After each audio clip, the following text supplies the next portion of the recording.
नमस्कार साथियों, कैसे हैं आप सब। उम्मीद है आप सब एकदम स्वस्थ होंगे, मस्त होंगे और अपने कार्यों में व्यस्त होंगे।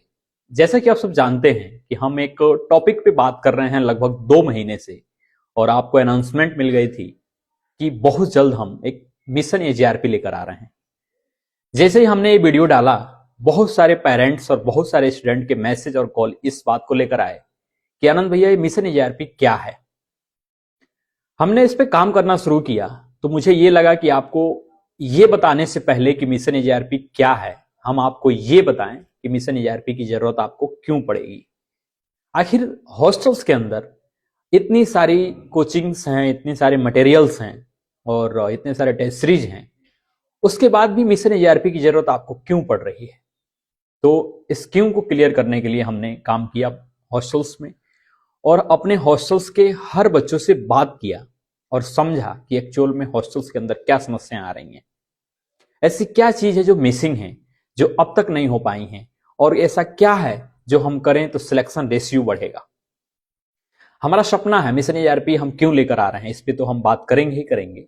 बाकी मेरा सपना है कि आनंद गुरुकुल का सिलेक्शन रेशियो पूरे काकादेव के हॉस्टल से ज्यादा हो। उन 15 समस्याओं पे हमने हॉस्टल्स के अंदर बच्चों से बात किया और लगभग हमने 15 समस्याओं को निकाला, जो बच्चों की समस्याएं हैं और जो जमीनी स्तर की समस्याएं हैं।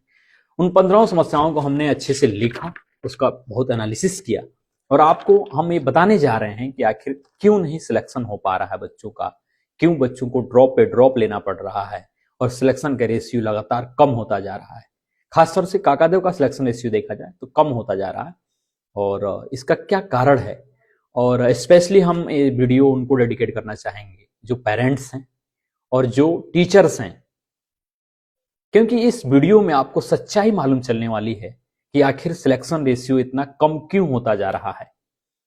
ये जो समस्याएं हैं, 15 समस्याएं बिल्कुल जेमिनी स्तर की समस्याएं हैं, बच्चों से बात करके और उनसे ये समस्याएं जानी गई हैं कि आखिर क्या क्या समस्याओं का सामना करना पड़ रहा है उनको हॉस्टल्स के अंदर। बार बार हम हॉस्टल का जिक्र क्यों कर रहे हैं, इसके पीछे का रीजन समझिए। इसके पीछे का रीजन ये है कि अगर हम ऐसे देखें तो मात्र 6 से 7-8 घंटे बच्चा जो है कोचिंग में बिताता है लेक्चर्स लेने के लिए, बाकी 17 से 18 घंटे उसके हॉस्टल्स के अंदर रहते हैं। तो उन 17 से 18 घंटों में बच्चा क्या कर रहा है, अगर इस पे कमांड नहीं करेंगे तो बच्चा कभी भी सिलेक्ट नहीं हो पाएगा। ये बहुत बड़ी बात बोल रहे हैं, और ये बात ऐसे नहीं बोल रहे हैं। हमने पूरे 2 महीने हमने अच्छे से काम किया, बच्चों से बातचीत किया, और फिर हमने इकट्ठा किया कि आखिर क्या समस्याएं हैं जो बच्चे ड्रॉप पे ड्रॉप ले रहे हैं और सिलेक्शन दूर होता चला जा रहा है। आइए उन जानते हैं उन 15 समस्याओं के बारे में, जिसमें हम देख रहे हैं कि इसमें बहुत अच्छे से हमने लिखा और समझा। हमारी जो अभी तक देखा जाए तो भारत में, या अगर काकादेव की बात करें, तो ना ही कोचिंग्स की कमी है, ना ही टेस्ट सीरीज की कमी है, ना ही स्टडी मटेरियल्स की कमी है, लेकिन फिर भी हजारों लाखों स्टूडेंट्स जो पढ़ने वाले होते हैं वो भी पीछे क्यों रह जा रहे हैं, आखिर क्या गलतियां कर रहे हैं। उसमें हम सबसे पहली प्रॉब्लम्स की बात करें तो पहला हमारा प्रॉब्लम है कि हॉस्टल सिर्फ रहने की जगह बनकर रह गए हैं। हॉस्टल वाले क्या बिजली देते हैं, पानी देते हैं, खाना देते हैं, लेकिन अगर बात की जाए प्रिपरेशन से उनका कोई डायरेक्ट लिंक नहीं है। ये हमने प्रॉब्लम लिखी है और बहुत एनालिसिस किया है, बच्चों से बात करके समझा है, फिर इस प्रॉब्लम पे बात कर रहे हैं। जो भी वीडियो इस वीडियो को अगर पेरेंट्स देख रहे हैं या कोचिंग इंस्टीट्यूट के टीचर्स देख रहे हैं, तो हम उनसे स्पेशली कहना चाहेंगे इस वीडियो को पूरा देखिए और फिर एनालिसिस करिए कि इसमें आप कितना इसको सच मानते हैं। जो पहला प्रॉब्लम बच्चों का है कि जो हॉस्टल से सिर्फ रहने की जगह बन के रह गए हैं, उनका प्रिपरेशन से कोई डायरेक्ट कनेक्शन नहीं है, हॉस्टल और सिलेक्शन के बीच कोई एकेडमिक लिंक नहीं है। आप समझ सकते हैं कि कितना बड़ा फॉल्ट है। प्रॉब्लम 2 की बात करें तो यह है कि कोचिंग 6 से 7 घंटे की होती है, बाकी 17 से 18 घंटे जो है बच्चों का, जो 17 से 18 घंटे है वो भगवान के भरोसे है। लेकिन हॉस्टल में कोई एकेडमिक स्ट्रक्चर नहीं है, मतलब प्रिपरेशन का मेजर पार्ट डायरेक्शन के बिना निकल जाता है। आप समझिए, ये दूसरी प्रॉब्लम्स थी। आइए हम देखते हैं तीसरी प्रॉब्लम्स क्या है। तीसरी प्रॉब्लम बच्चों की है कि कोई ये चेक करने वाला नहीं है कि बच्चा पढ़ भी रहा है या नहीं। रूम का दरवाजा बंद है यानी कि बच्चा पढ़ रहा है, ये मान लिया जाता है। हॉस्टल के अंदर क्या कल्चर है कि अगर रूम किसी का बंद है बच्चे का, तो ये मान लिया जाता है कि बच्चा पढ़ रहा है। लेकिन रियलिटी समझिए, रियलिटी क्या है, बच्चा गेम खेल रहा है, बच्चा सोशल मीडिया स्क्रॉल कर रहा है, रील्स देख रहा है, गेम्स खेल रहा है, टाइम पास टॉक्स कर रहे हैं, पर पूछने वाला कोई नहीं है। चौथा प्रॉब्लम की बात करें तो यह है कि डेली रूटीन कंप्लीट डिस्टर्ब हो जाता है। कोई 3 बजे रात को सोता है, कोई ब्रेकफास्ट स्किप करता है, कोई 12 बजे दोपहर उठता है, कोई मिल्स इरेगुलर रखता है। हॉस्टल सिस्टम कहते हैं कि ये बच्चों का पर्सनल मैटर है। हॉस्टल वाले भी बहुत आसानी से कह देते हैं कि ये तो बच्चों का पर्सनल मैटर है, लेकिन बच्चा इतना मैच्योर नहीं है। अगर हम बात करें अगले प्रॉब्लम्स की तो प्रॉब्लम नंबर 5 है कि डिसिप्लिन धीरे धीरे खत्म हो जाता है। शुरुआत में स्टूडेंट सीरियस होता है, लेकिन बिना मॉनिटरिंग के लेट उठना नॉर्मल हो जाता है, लेट नाइट रूटीन आदत बन जाता है और स्टडी पोस्टपोन करना कॉमन हो जाता है। और जैसे ही डिसिप्लिन टूटता है, सिलेक्शन दूर होते चला जाता है। आप समझ रहे हैं कि कितनी बड़ी समस्याएं हैं। इन समस्याओं को बिल्कुल नजरअंदाज नहीं कर सकते हैं।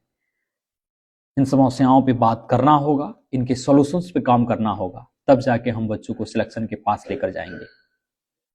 प्रॉब्लम नंबर 6 सुनिए। प्रॉब्लम 6 ये कह रहा है कि मोबाइल फोन डिस्ट्रक्शन बन चुका है। हॉस्टल में मोबाइल टाइमिंग नहीं है, इंटरनेट कंट्रोल नहीं है, डिजिटल अवेयरनेस नहीं है, और रिजल्ट में क्या है, फोकस खत्म होता जा रहा है, अटेंशन स्पेन कम होता जा रहा है और मोटिवेशन गिरता चला जाता है। प्रॉब्लम नंबर 6 बहुत बड़ी समस्या है। ये समस्याएं फ्रेशर बच्चे का भी है, रिपीटर बच्चे का भी है, और जो 2-3 साल रिपीट कर रहे हैं उनकी भी समस्याएं हैं। आप समझिए इन समस्याओं पर कौन काम करेगा। 7वें प्रॉब्लम की बात करें तो मेंटल प्रेशर को कोई सीरियस नहीं लेता है। आईआईटी नीट एस्पायरेंट जो है फेस करते हैं फियर, लोनलीनेस, कंपैरिजन और फेलर का डर, लेकिन हॉस्टल में जवाब मिलता है ये तो सब बच्चों के साथ होता है, बस बात खत्म। प्रॉब्लम नंबर 8 की बात करें तो ये है कि गलत कंपनी पूरे एनवायरनमेंट को बिगाड़ देती है। हॉस्टल में 1 से 2 स्टूडेंट्स निगेटिव बातें करते हैं, पढ़ाई का मजाक बनाते हैं, लेट नाइट कल्चर रखते हैं, पूरे फ्लोर का माइंडसेट खराब कर देते हैं। ये समस्याएं हॉस्टल के अंदर बहुत ज्यादा है। आप समझिए ये समस्याएं जब तक खत्म नहीं होंगी तब तक बच्चा सिलेक्ट नहीं हो पाएगा।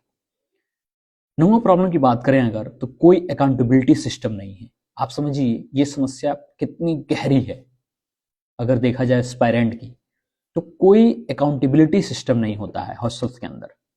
स्टूडेंट पढ़े या ना पढ़े, टेस्ट दे या ना दे, इंप्रूव करे या ना करे, हॉस्टल का कोई लेना देना नहीं है। प्रॉब्लम नंबर 10 की बात करें तो पेरेंट्स को रियल सिचुएशन का आइडिया ही नहीं होता है। पेरेंट्स सोचते हैं कि बच्चा सेफ है, पढ़ रहा है, सब ठीक चल रहा है, लेकिन रियलिटी ये है कि बच्चा धीरे धीरे अंदर से टूट रहा होता है। आगे प्रॉब्लम की बात करें तो प्रॉब्लम नंबर 11 है कि गिरावट आने पर बच्चा अकेला पड़ जाता है, मार्क्स गिरते हैं, कॉन्फिडेंस टूटता है, फियर बढ़ता है। तब हॉस्टल में कोई गाइडेंस नहीं, कोई मेंटोर नहीं, कोई सुनने वाला नहीं। प्रॉब्लम नंबर 12 की बात करें तो यह है कि पढ़ाई बोरिंग और वर्डन बन जाती है। सही एनवायरनमेंट के बिना स्टडी प्रेशर बन जाती है, इंटरेस्ट खत्म हो जाता है, स्टूडेंट सिर्फ दिन काट रहा होता है। ये सारी समस्याएं बच्चों की समस्याएं हैं, और जब तक हम इस पे काम नहीं करेंगे बच्चा सिलेक्ट नहीं हो पाएगा। अगला प्रॉब्लम है 13 नंबर प्रॉब्लम है कि साल निकल जाता है लेकिन प्रिपरेशन मैच्योर नहीं होती है। स्टूडेंट बोलता है मैंने पूरे साल पढ़ाई की, लेकिन रियलिटी क्या है? रियलिटी ये है कि पढ़ाई बिखरी होती है, क्लियर डायरेक्शन नहीं होती, आउटपुट जनरेट नहीं होता। प्रॉब्लम नंबर 14 है कि सबसे डेंजरस पूरा सिस्टम ही फ्लॉड है। हम स्टूडेंट से एक्सपेक्ट करते हैं कि वो खुद सब मैनेज कर लेंगे, जबकि वो टीनेज एज में होते हैं, इमोशनली वर्नेबल होते हैं, प्रॉपर गाइड की नीड में होते हैं। क्योंकि जो भी स्टूडेंट तैयारी कर रहे हैं, अगर बात की जाए फ्रेशर्स की, तो वो उतना मैच्योर नहीं होते हैं। उनको पता नहीं होता है कि कैसे टाइम को मैनेज करना है, कैसे हमें पढ़ाई को मैनेज करना है, और जो और प्रॉब्लम्स हैं, पर्सनल प्रॉब्लम्स, उनको कैसे डील करना है। अगला अगर प्रॉब्लम की बात करें तो सिलेक्शन रेशियो इसलिए नहीं बढ़ पा रहा है क्योंकि मेहनत अकेले काफी नहीं है। राइट इन्वायरमेंट जरूरी है, राइट सिस्टम जरूरी है। ये रहा बच्चों की 15 प्रॉब्लम्स। अब हम इन प्रॉब्लम्स पे बात क्यों कर रहे हैं? क्योंकि देखिए, प्रॉब्लम्स की बात नहीं करेंगे तब तक हमें समझ में नहीं आएगा कि एक्चुअल समस्या कहाँ है। ये समस्याएं किसी एक स्टूडेंट की नहीं है, ये समस्याएं मैक्सिमम स्टूडेंट्स की हैं जो अभी पढ़ाई कर रहे हैं, चाहे वो जेई की तैयारी कर रहे हो, चाहे वो नीट की तैयारी कर रहे हो। ये 15 प्रॉब्लम्स बहुत गहरी समस्याएं हैं बच्चों की। और हम अंत में ये लाइनें हैं कि जब हॉस्टल का सिस्टम प्रिपरेशन के अगेंस्ट काम कर रहा हो तो सिलेक्शन कैसे होगा। आप इस वीडियो में जो 15 समस्याओं को सुने हैं, मैं आप सबसे आग्रह करूंगा, मैं आप सबसे निवेदन करना चाहूंगा कि इन 15 समस्याओं को आप ध्यान से सुनिए और इस पर विचार कीजिए। अगर आप पेरेंट्स हैं और आपके बच्चे किसी शहर में पढ़ रहे हैं और उनका सिलेक्शन नहीं हो रहा है, लगातार वो ड्रॉप पे ड्रॉप लिए जा रहे हैं, तो आप इन 15 प्रॉब्लम्स पे विचार करिए। आपको समझ में आएगा कि एक्चुअल आपका बच्चा कहाँ गलती कर रहा है। क्या आपके बच्चे में गलती है या उस सिस्टम में गलती है? देखिए, सवाल ये नहीं है कि बच्चा पढ़ना नहीं चाहता, सवाल ये है कि जिस इन्वायरमेंट में वो रह रहा है, क्या वो पढ़ाई के काबिल है? क्या वो माहौल पढ़ाई के काबिल है? अगर पढ़ाई के काबिल नहीं है वो माहौल, तो उस माहौल को सुधारने की जरूरत है। इन 15 प्रॉब्लम्स से हमने काम किया, हमने समझा, हमने देखा, और हम ये इस पे काम कर रहे हैं कि इन 15 प्रॉब्लम्स को आनंद गुरुकुल में मिशन एजीआरपी के तहत कैसे इन 15 प्रॉब्लम्स पे काम करके उस प्रॉब्लम्स को दूर किया जाए। क्या क्या चीजें ऐसी हो सकती हैं कि इन 15 प्रॉब्लम्स को दूर किया जा सकता है और बच्चा बिल्कुल फोकस होकर पढ़ाई करे। ये वीडियो हमने इसलिए बनाया क्योंकि आपको जानना चाहिए कि आखिर मिशन एजीआरपी की जरूरत हॉस्टल में क्यों पड़ रही है। जैसा कि आप सब जानते हैं कि आनंद गुरुकुल बच्चों को हॉस्टल फैसिलिटी प्रोवाइड करता है, लेकिन अब वो सिर्फ हॉस्टल फैसिलिटी प्रोवाइड नहीं करेगा, वो कंप्लीट एक गाइडेंस प्रोग्राम लेके आ रहा है। एजीआरपी का फुल फॉर्म है आनंद गुरुकुल रेजिडेंशियल प्रोग्राम। मिशन एजीआरपी में और क्या क्या होने वाला है और कैसे हम इन समस्याओं को दूर करेंगे, मिशन एजीआरपी कैसे इन समस्याओं को दूर करेगा, कैसे सिलेक्शन रेशियो बढ़ाएगा, ये हम नेक्स्ट वीडियो में देखने वाले हैं। मिशन एजीआरपी का कंप्लीट स्ट्रक्चर क्या है, क्या क्या चीजें हम प्रोवाइड करने वाले हैं, उस पर हम बहुत मजबूती से काम कर रहे हैं। और ये समझिए कि मिशन एजीआरपी में आपको सारे समस्याओं का समाधान, इन 15 समस्याओं का समाधान एक जगह मिलने जा रहा है।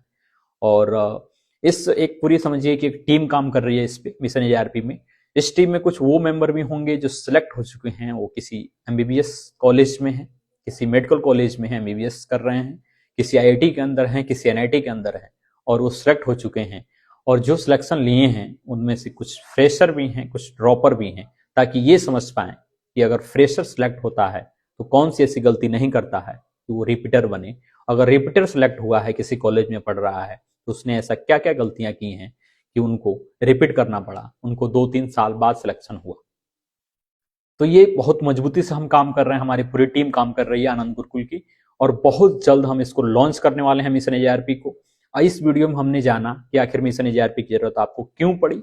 अब नेक्स्ट वीडियो हम लेकर आ रहे हैं और इसमें कंप्लीट आपको बताने वाले हैं कि एक्चुअल में मिशन एजीआरपी है क्या, मिशन एजीआरपी के फीचर्स क्या क्या होंगे, इसके फीस क्या क्या होंगे, और कैसे ये रन करेगा, और कैसे फाउंडेशन के बच्चों के लिए जो 11th में पढ़ रहे हैं, 12th में पढ़ रहे हैं, और जो 12th के बाद आ रहे हैं, यानी कि कैसे फाउंडेशन और रिपीटर बैच के साथ काम करेगा।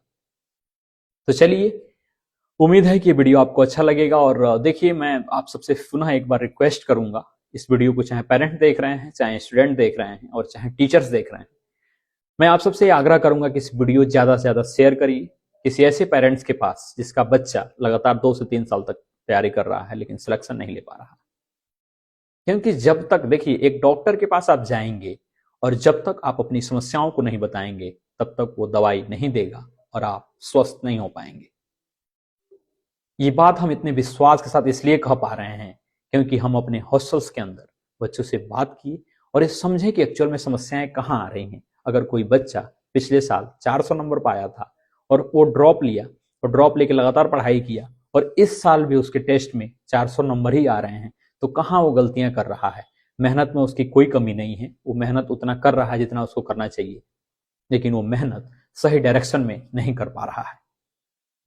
इन 15 समस्याओं पे आप विचार करिए और आपके जो भी सुझाव हैं इस वीडियो के कमेंट सेक्शन में जरूर दीजिएगा। ये वीडियो बहुत इंपॉर्टेंट है। मिलते हैं नई वीडियो के साथ, तब तक के लिए स्वस्थ रहिए, मस्त रहिए और सम्मानित रहिए। धन्यवाद।